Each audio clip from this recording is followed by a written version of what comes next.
Budget সেগমেন্টে আইরে করে গেল, অ্যাকচুয়ালি ইচ্ছে করে ফেলাইছে, অ্যাক্টিংটা ভালো হয়েছে না।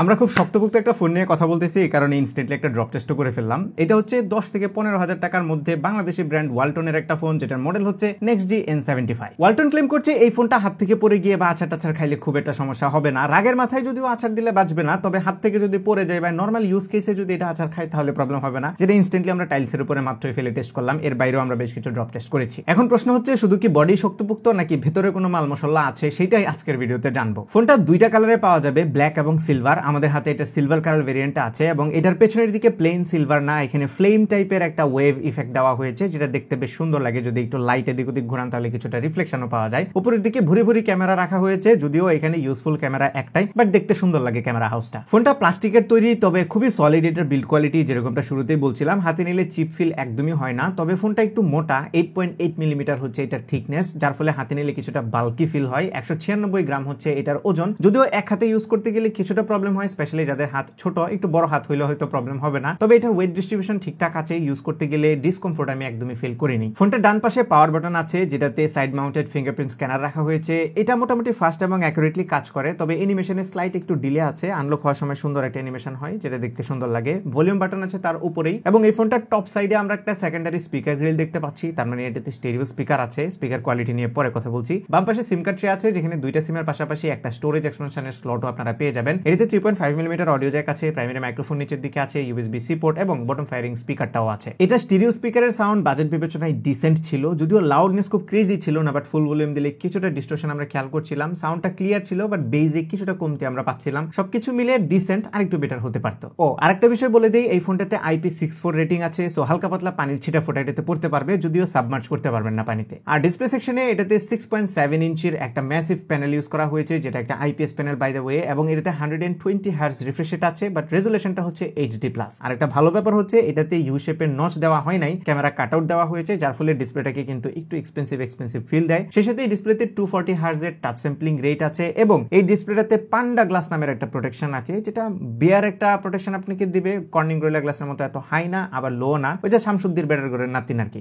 ওল্ড জোক মারলাম, আমি জানি না জেন জিরা বুঝবে কিনা। It means something is better then nothing. Brightness claim করা হচ্ছে 700 নিট। আমরা একদম আউটডোরে ডিরেক্ট সানলাইটে ইউজ করে দেখেছি, কিছুটা প্রবলেম হয় ভিজিবিলিটিতে, তবে যদি আপনি শ্যাডোতে থাকেন কিংবা ইনডোরে থাকেন তাহলে কোনো ধরনের প্রবলেম ফেস করবেন না। আরেকটা ভালো ব্যাপার হচ্ছে ডিসপ্লে রিফ্রেশ রেটটা আপনারা অটো, 60 হার্জ, 90 হার্জ, 120 হার্জ এই চারটা অপশনে সুইচ করতে পারবেন, যেটা খুব কম ফোনেই থাকে। আমরা বেশিরভাগ সময় যদিও অটোতেই ইউজ করেছিলাম। 120 হার্জ সব জায়গাতে সাপোর্ট করে না, তবে অটো দিয়ে রাখলে টাইম টু টাইম যখন যেটাতে যত সাপোর্ট করে ততটাই হাইস দিয়ে দেয়, এবং ব্যাটারি ব্যাকআপটাকেও কিছুটা অপটিমাইজ করে। সো ডিসপ্লেটা বেশ স্মুথ ছিল, স্পেশালি যখন আমরা স্লাইড করছিলাম, বিভিন্ন জায়গায় স্ক্রোল করছিলাম, তখন মোটামুটি ভালোই লাগছিল দেখতে। অ্যানিমেশন গুলো বেশ স্মুথ ছিল এই হাই রিফ্রেশ রেটের কারণে। তবে ডিসপ্লে রেজুলেশনটা 720 হওয়ার কারণে কিছুটা শার্পনেসের ঘাটতি খেয়াল করবেন, স্পেশালি যদি একটু কাছে থেকে দেখেন। এবং ইউটিউবে ম্যাক্স 720p তেই ভিডিও এটা প্লে করতে পারবে, এর বেশি কিন্তু পারবে না। এবং ডিসপ্লের দুই পাশে মোটামুটি রকমের বেজেল আছে, বাট নিচের দিকে চিনটা একটু বড়, যেটা যদিও এই সেগমেন্টের ফোনের জন্য ওকে। ওভারঅল ডিসপ্লেটার ইউজার এক্সপিরিয়েন্স ডিসেন্ট ছিল, তবে এই প্রাইসে আমার মনে হয় ফুল এইচডি রেজুলেশন দিলে অন্যান্য ফোনের তুলনায় রেসে একটু এগিয়ে যেত এই ফোনটা। এবার আসুন ফোনটার পারফরমেন্সের দিকে একটু নজর দিই। সো এই ফোনটা বাংলাদেশের বাজারে 128GB ভেরিয়েন্টে লঞ্চ হয়েছে।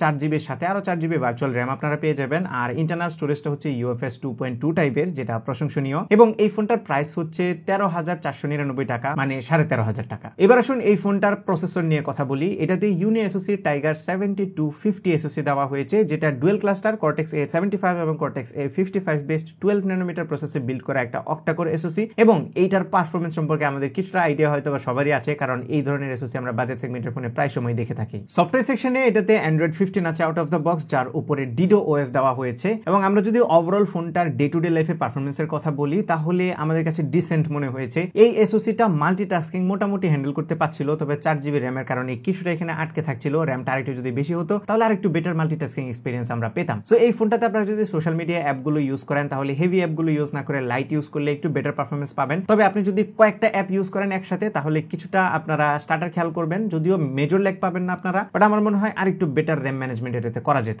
গেমিং এর বেলায় একদমই বেসিক বা 2D যে গেমগুলো আছে এগুলো আপনারা ভালো এক্সপিরিয়েন্সে খেলতে পারবেন, তবে একটু ডিমান্ডিং গেমের দিকে যদি যান তাহলে সর্বোচ্চ ফ্রি ফায়ার কিংবা অ্যাসফল্ট 9 পর্যন্ত যেতে পারবেন, যেগুলো একদমই লো সেটিং এ খেলতে হবে, মোটামুটি প্লেয়েবল এক্সপিরিয়েন্স এগুলো থেকে আমরা পাচ্ছিলাম। আর ইউআইটা স্ন্যাপি ছিল, এক্সট্রা বেশ কিছু ফিচার এটাতে যুক্ত করা হয়েছে এবং ব্লোটওয়্যার অনেকগুলো ছিল, বেশ কিছু এআই অ্যাপ্লিকেশন এটাতে বিল্ট ইন ছিল, মানে ওপেন করার পরে ডিপসিক থেকে শুরু করে কোপাইলট, চ্যাট জিপিটি, জেমিনাই সবগুলোই আছে, আপনার যেটা লাগে সেটা ইউজ করতে পারবেন। এর বাইরেও আরো দুই একটা ব্লোটওয়্যার আছে যেগুলো চাইলে আপনি আনইনস্টল করতে পারবেন। এই ব্লোটওয়্যার ছাড়া আর তেমন মেজর কোনো প্রবলেম আমরা ইউআইতে পাইনি, এবং স্টক ইউআই এর সাথে কিছুটা ম্যাচ করতে গিয়ে এটাতে আলাদাভাবে কোনো গ্যালারি অ্যাপ দেওয়া হয় নাই, সো আপনাকে গুগল ফটোজের যে ডিফল্ট অ্যাপটা আছে সেটা ইউজ করতে হবে। তবে গুগল ফটোজ ইউজ করার একটা সুবিধাও আছে, স্পেশালি যারা বাজেট ফোন ইউজ করে তারা কিন্তু এআই নিয়ে খুব একটা বেশি সচেতন হয় না। সো গুগল ফটোজ যখন বিল্ট ইন থাকে বা ডিফল্ট থাকে তখন কিন্তু এডিটের অপশনে গেলে বেশ কিছু এআই ফিচার পাওয়া যায় গুগল ফটোজের, যেটা অনেকে এনজয় করতে পারবে। ইউজুয়ালি যদি ফোন নিজস্ব একটা অ্যালবাম দেয় বা ফটোজ অ্যাপ দেয় তাহলে সেটার মধ্যে কিন্তু খুব একটা বেশি রেটিং এর অপশন থাকে না, যে কারণে অনেকেই হয়তো এই ফিচারগুলো মিস করতো। এটা একটা পজিটিভ সাইড। এবার আসুন ফোনটার ক্যামেরা নিয়ে একটু কথা বলি। সো এটার পেছনে যে প্রাইমারি ক্যামেরাটা আছে সেটা হচ্ছে 52 মেগাপিক্সেলের, সাথে আরো দুইটা সেন্সর আছে, সাহায্যকারী সেন্সর, এবং কিছু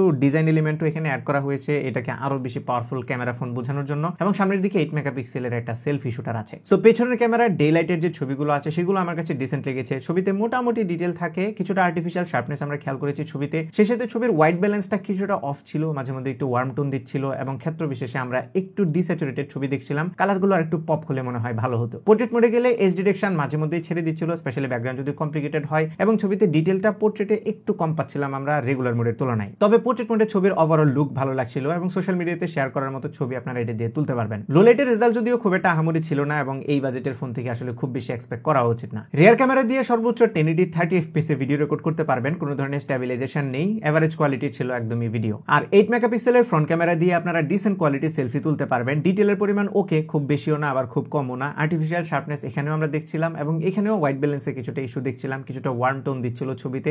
আমার মনে হয় ছবির লুকটা ওভারঅল আরেকটু বেটার করা যেত, যদি আমরা সফটওয়্যার প্রসেসিং এর কথা বলি তাহলে সেই জায়গাতে আরেকটু কাজ করা উচিত। ফ্রন্ট ক্যামেরায়ও পোর্ট্রেটের অপশন আছে, সেটা দিয়েও আপনারা ডিসেন্ট কোয়ালিটির পোর্ট্রেট তুলতে পারবেন। পোর্ট্রেট মোডে গেলে আবারও কিছুটা সফট হয় ছবিগুলো, তবে দেখতে ভালো লাগে। আমার কাছে অ্যাকচুয়ালি রেগুলার ক্যামেরা চাইতে পোর্ট্রেটের ছবিগুলোই বেশি ভালো লেগেছে। ওভারঅল বাজেট বিবেচনায় ক্যামেরাটাকে আমি এভারেজ বলবো, এই প্রাইসে আরেকটু বেটার ক্যামেরা এটা অফার করতে পারতো। ব্যাটারি সেকশনে বাকি সবার মতোই এটাতেও 5000 mAh সেল দেওয়া হয়েছে, এবং এখন মনে হয় 5000 mAhটা একটা স্ট্যান্ডার্ড হয়ে গিয়েছে, আর নিচে দিলে এটাকে অনেক কম মনে হয়। এবং এটার ব্যাটারি ব্যাকআপও খুবই ভালো ছিল, আপনারা 1 থেকে 1.5 দিনের মতো ব্যাকআপ পাবেন যদি লাইট ইউজ করেন। মডারেট টু হেভি ইউজ করলেও আপনি পুরো দিন ইজিলি ব্যাকআপ এটা থেকে পাবেন। বাট স্যাডলি বক্সের ভিতরে এখনো 10 ওয়াটের চার্জারই আমরা দেখছি। আমার মনে হয় বাজাজ সেগমেন্টের ফোনগুলোতে এখন অ্যাটলিস্ট 18 ওয়াটের চার্জার দেওয়া উচিত, তাহলে কিছুটা ফাস্টার চার্জিং এক্সপিরিয়েন্স পাওয়া যাবে। এখন এই ফোনটা চার্জ করতে 2.5 ঘন্টার মতো সময় লেগে যাবে আপনার। কানেক্টিভিটি সেকশনে এটাতে ডুয়াল ব্যান্ড ওয়াইফাই আছে, তবে ব্লুটুথ ভার্সন হচ্ছে 5.0। আমার মনে হয় এখন যেহেতু আরো লেটেস্ট ব্লুটুথ ভার্সন বের হয়েছে, সো এটাতে অ্যাটলিস্ট ব্লুটুথ 5.2 দিলে ভালো হতো। এছাড়া এটাতে জাইরোস্কোপ সেন্সরটা নাই, বাকি সবগুলো সেন্সরই আছে। কল কোয়ালিটি ভালো ছিল, নেটওয়ার্ক রিসেপশন নিয়েও আমরা কোনো ধরনের প্রবলেম ফেস করিনি। Finally let's wrap up the video. So 13,500 টাকা হচ্ছে ফোনটার দাম। অলরেডি আমি ওয়ালটনের ওয়েবসাইটে দেখলাম কিছুটা ডিসকাউন্ট চলছে, so go check it out. এবং এই প্রাইসে এই ফোনটা বেশ ভালো ভালো কিছু জিনিস অফার করছে, যেরকমটা শুরুতে বলছিলাম, বিল্ড কোয়ালিটি খুবই সলিড এন্ড স্টাডি। সো আপনি যদি মাঝে মধ্যে ফোন হাত থেকে ফেলে দেন তাহলে এটা একটা ভালো অপশন আপনার জন্য হতে পারে, এবং এটার সাথে আরেকটু এক্সট্রা লেয়ার প্রোটেকশনের জন্য আপনারা যে ব্যাক কভারটা আছে সেটাও ইউজ করতে পারেন। এবং যারা একদম ফার্স্ট টাইম স্মার্টফোনে ঢুকছেন, কিংবা এল্ডারলি যারা আছেন, অথবা যারা সেকেন্ডারি ফোন হিসেবে ফোনটা নিতে চান, তাদের জন্য এটা অ্যাপ্রোপ্রিয়েট হবে। খুব হাই লেভেলের পারফরমেন্স ওয়ালা ফোন কিন্তু এটা না, ডিসেন্ট ছিল পারফরমেন্স, ডিসপ্লেটা বড় সড়ো, ব্যাটারি ব্যাকআপও বেশ ভালো ছিল, ছবির কোয়ালিটি আরেকটু ইমপ্রুভ হতে পারতো। বাট স্টিল আপনারা পুরো ভিডিওটা দেখে অ্যানালাইসিস করে নিজেরাই জাজ করে নিতে পারবেন যে আসলে কোন পার্টিকুলার পার্টটা আপনার জন্য ইম্পর্টেন্ট এবং এই ফোনটা আপনার জন্য অ্যাপ্রোপ্রিয়েট কিনা। এই ছিল আমাদের আজকের ভিডিও। আশা করি ভিডিওটা আপনাদের ভালো লেগেছে। যদি ভালো লেগে থাকে তাহলে ভিডিওতে একটা লাইক দিবেন, কমেন্ট করে জানাবেন কেমন লাগলো। আপনার ফ্রেন্ডদের সাথে শেয়ার করতে একদমই ভুলবেন না। আমাদের পেজে ফলো এবং চ্যানেলে সাবস্ক্রাইব তো মাস্ট। দেখা হবে পরবর্তী ভিডিওতে। Till then take care. আসসালামু আলাইকুম।